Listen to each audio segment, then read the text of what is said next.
samasta jana kalyane niratam karunamayam namami chinmayam devam sadgurum brahma vidvaram vasudeva sutam devam kamsa chanura mardhanam devaki paramanandam krishnam vande jagadgurum tvameva mata cha pita tvameva bandhuscha sakha tvameva vidya dravidam tvameva sarvam mama deva deva tvameva sarvam gurudeva deva.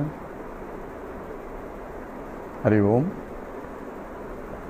We are continuing the analysis of who am I, or what is this nature of Atma or this self, the same as what is the nature of Paramatma.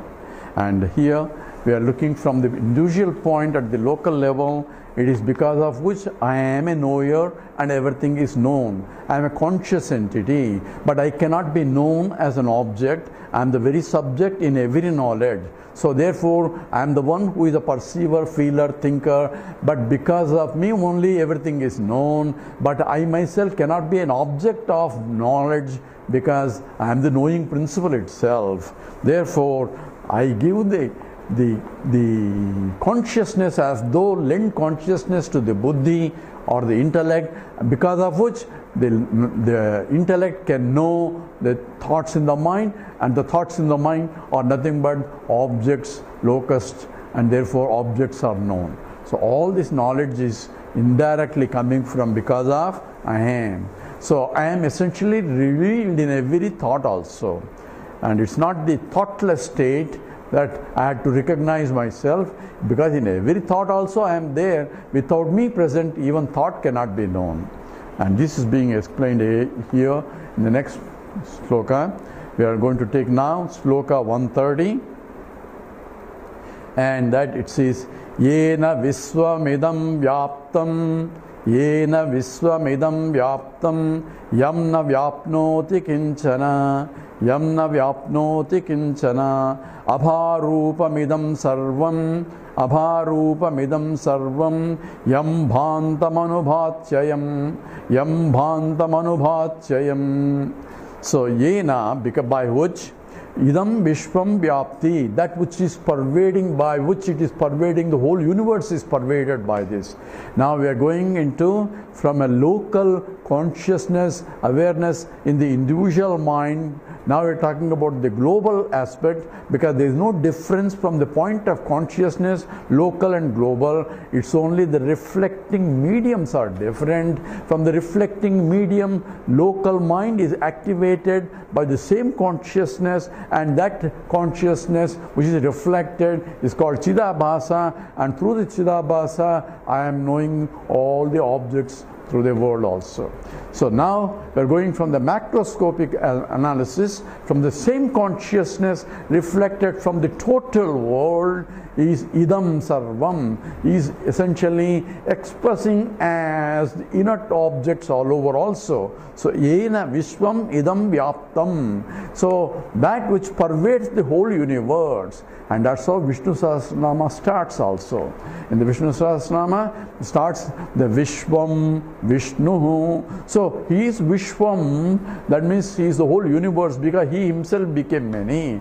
And also he is Vishnu. Vishnu means Vyapakatvat Vishnu, that which pervades everything. And here it's the same as Atma, Yena Vishwamidam Vyaptam. Therefore he is Vishnu. Yamna Vyapnoti Kinchana, but it's not pervaded by anybody else. Anything else, nothing else can pervade it, but it's pervaded by this consciousness. So what's pervading everything? As we see it in our transactional world, space pervades everything.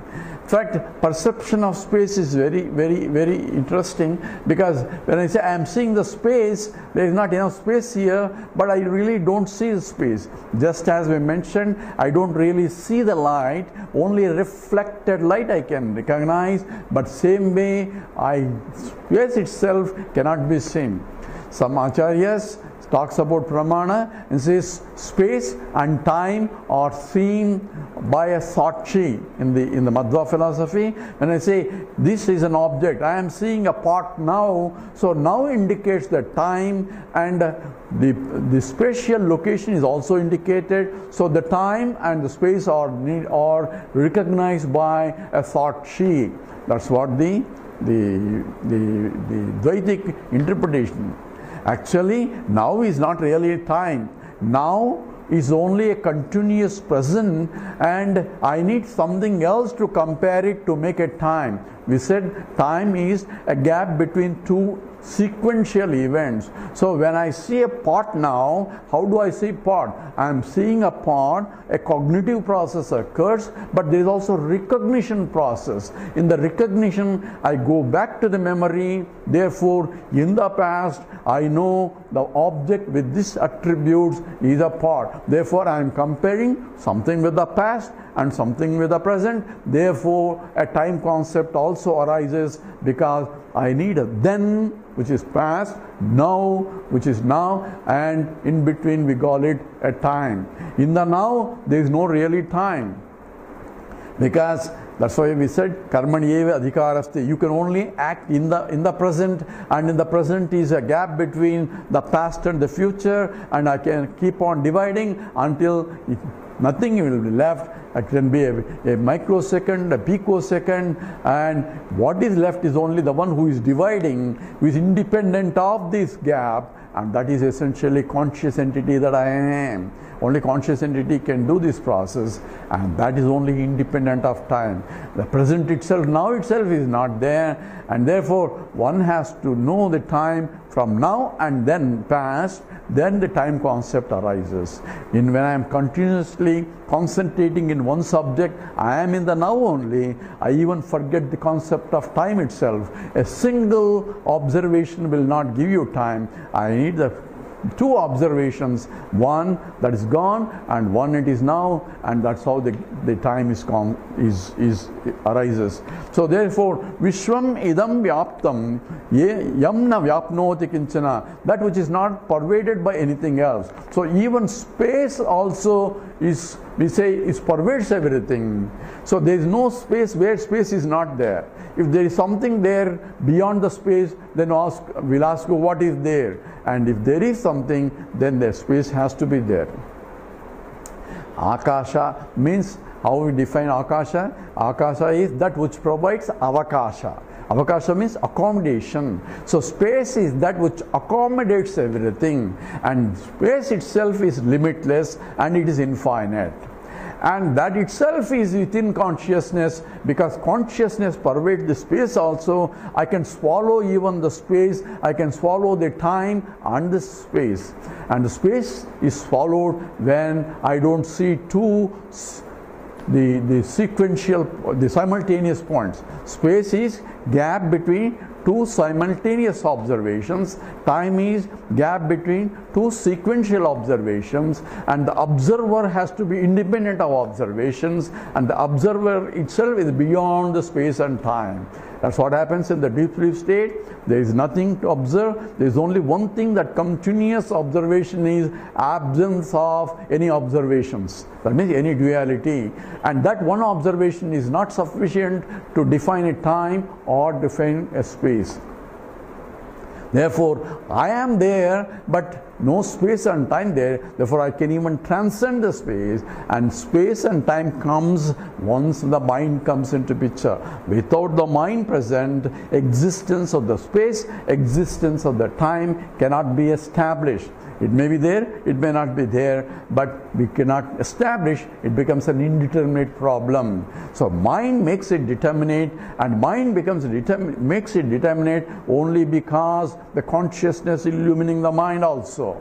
So therefore, it is consciousness cannot be illumined, and consciousness cannot be pervaded by anything, and therefore here it says yena vishwam idam vyaptam yam na vyapnoti kinchana. So what is transcendental meditation? Transcendental meditation is to recognize I am beyond the time.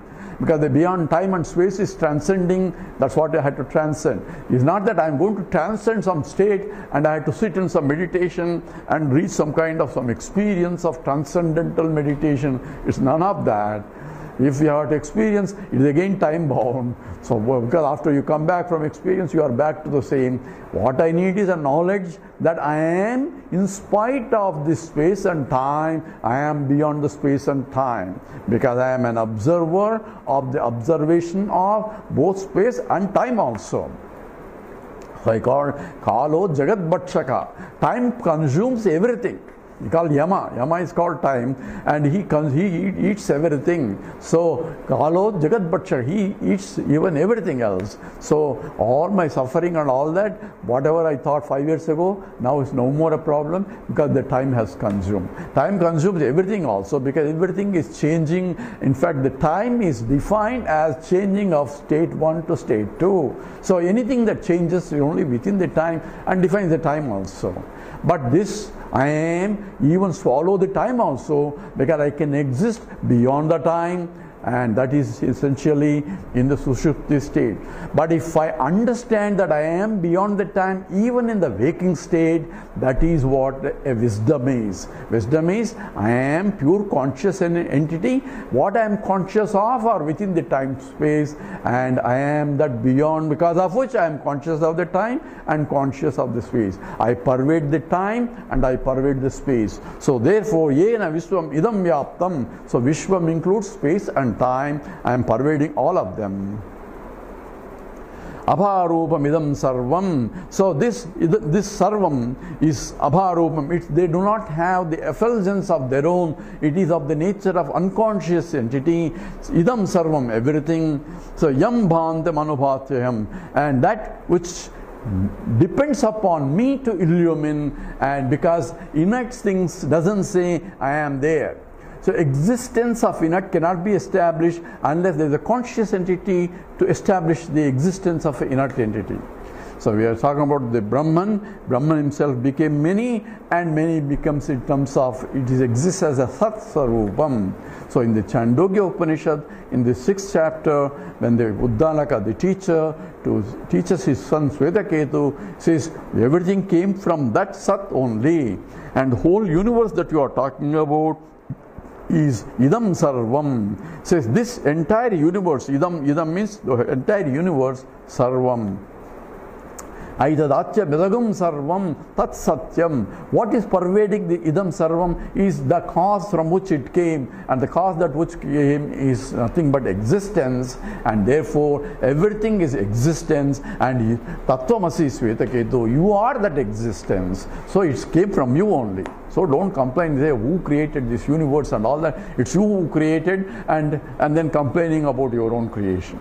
If you don't like it, better create better one. But you are creating based on the vasanas. So first change the vasanas to good vasanas, then automatically better creation comes out also. So abharupam idam sarvam yam bhantam anubhatyaham. That which cannot be illumined, but it illumines everything. And this is there is a beautiful sloka, in fact Vedic Arati, and this comes in many Upanishads also. Natatra suryo bhati na chandra tarakam nema vidyuto bhanti kutoya magnihi tameva bhantam anubhati sarvam tasya bhasa sarvam idam vibhati. Sarvam vibhati, that's because of which everything, Natatra suryo bhati. I don't need a sunlight for me to see you. So we are doing the Arati and putting a lamp here and chanting this sloka. It's called Vedic Arati. It says while showing the light of the lamp and still saying that I don't need sunlight to see you. Natatra suryo bhati nachandra tarakam. I don't need a moonlight or the light of the stars. Nema vidyuto. Not even this electricity light I need. And no light can illumine you, and nothing can really illumine you. And how can this small lamp that I am lighting can illumine you? He is showing the arati and saying this one, because what? Tasya bhasa sarvamidam vibhati. Says natatra suryo bhati na chandra tarakam nema vidyuto bhanti kutoya magi. Tvameva bhantam. You are the light of lights. and you light everything else. In your light only everything is seen. So how do I see you? I see when you are lighting everything, I have to recognize it is you only that is lighting. Through that I had to see. So whenever I see anything, it is because of the consciousness alone. So it is a contemplation on the reality that's being pointed out by Vedanta, and that is essentially what to be recognized. And that's what it is. Essentially the sloka, it comes from the Upanishadic statement, and that is essentially explained. There is nothing that pervades this. It pervades everything. So everything has this as a basis, as a substantive or adhishthanam. That means the very support of all universes. So what I need to do is forget the names and forms that are superimposed, and in and through the names and forms see the presence of the Lord, or the presence of your own self that is being revealed in everything. But I am paying attention only the attributive content of the objects through the senses, forgetting the substantive. Substantive I cannot see through any sense because it is Brahman only. That's exactly what needs to be recognized, and that's why Vedanta becomes a science. So Vedanta is it's not a fanatical statement. One has to study Vedanta and listen to Vedanta. He says, how about other scriptures? Any scriptures that agrees with Vedanta is a science. So do I need to only study physics in order to understand Newton's law of motion? You can study any book, but any book has to describe what the physics says. Essentially, you have to learn the subject, and the subject is what we call it a Vedanta. Vedanta means the ultimate knowledge, and this is what is Vedanta consists of. Is trying to point out in the direction. So you can put any name to it, but if as long as the contents of this is what is stated in the Vedanta, we agree with any scriptures that agrees with Vedanta. We don't accept any scriptures if it disagrees with Vedanta. We accept any physics book if it agrees the physics, the fundamental physics that we learn, and if writes his own physics and says this is physics, unless it agrees what has been established in the physics, is we cannot accept it. And when we say the physics is what? Who wrote physics? So what do you mean who wrote physics? Many contributed to physics, and physics is a science developed by the many contributions. Exactly same statement. Vedanta is a science. It's because of which the rishis of the yore are called Veda Drashtas. In the contemplation, they could see the truth, and that's what they passed on by word of mouth. And Veda Vyasa only collected what has been passed on in a book form. So it's essentially, it is what the teaching of the great scientists of the yore, we call it a rishi. And this includes both the subject, object. In fact, this is the fundamental truth. Therefore, any scriptures that agrees with these statements is Vedanta only, because we are talking about the ultimate truth. So we don't go by any individuals, we don't go by what this professor said or that professor, as long as what the professor said agrees with the science. So we don't go evaluate the individual statements, as what we evaluate is what the science says, and what he says is explaining the science, then we agree with the teacher. We need a teacher for us to explain the science, because if we try to read ourselves, we don't understand the implications and all that. Same way, we need a teacher, because this is something more subtler concept where I have a wrong notions about the world, about myself, and the wrong notions have to be changed, and that requires a very delicate analysis of Vedanta. So that's why it becomes essentially a Vedantic truth, and that's what is being pointed out. And this is abhavarupam idam sarvam, everything is abhavarupam, it's inert, but it cannot illuminate anything, and I have to be there to illumine all the objects in the world. So therefore, yam bhanti anuhatyam, because of my shining only, the whole universe is illumined, and that's exactly what the Vedanta is trying to point out. So essentially, I have to use these statements for a meditation, sitting out and analyzing the statement mentally, intellectually, using the thought process, because it's an inquiry. Tad vijnasasva tad vijnasatvam. That means you have to inquire. Inquire what? Along the lines that are being pointed out by Vedanta. So meditation is not looking at some object or looking from thoughtless state. Meditation, Vedantic meditation, is contemplating on the truth that is being pointed out by Vedanta. Since in every knowledge it is there. So I have to shift my attention, just as shifting my attention from the hand to the light that I am seeing, because it's the light only I am seeing, not the hand. Hand is required to reflect the light.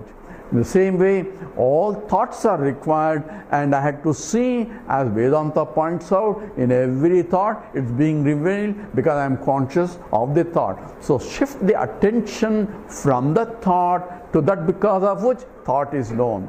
Shift the attention when I am looking at the world, not the world of objects, that because of which I am seeing the world of objects. I am able to hear because of that. So it becomes a meditation, not that I have to close my eyes to see. I can close my eyes so that the mind doesn't drift all over the place. But what needs to be done is a clear understanding of Vedantic truth that is being pointed out by the Vedanta.